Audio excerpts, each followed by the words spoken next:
Sutarnedi yang dikenal Haji Sutar terdakwa tindak pidana pencucian duit yang bersumber dari bisnis narkotika lintas provinsi. Bersama dua terdakwa lainnya Apri Michael, Jackson, sama Debbie, dituntut jaksa penuntut umum masing-masing 5 tahun penjara, juru sidang di Pengadilan Negeri Palembang.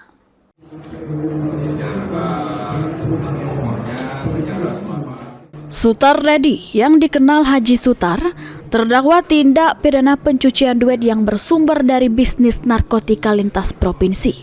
Bersama dua terdakwa lainnya Apri Michael, Jackson, sama Debbie, jalani sidang tuntutan di Pengadilan Negeri Palembang.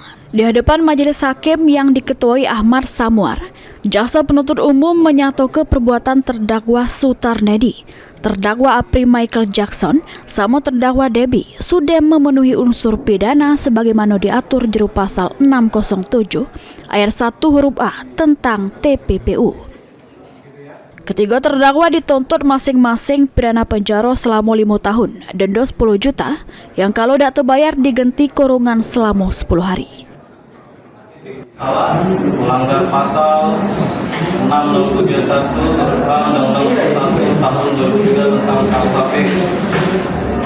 2. Jatuhkan pidana terhadap terdakwa Sutarnedi dengan pidana penjara selama 5 tahun dikurangi selama terdakwa berada dalam tahanan dengan perintah tetap ditahan dan denda 10 juta rupiah sebeda 10 hari. Sesudah mendengar tuntutan JPU, para terdakwa melalui kuasa hukumnya mengajukan pembelaan juru sidang selanjutnya. Heru Wahyudi, PAL TV.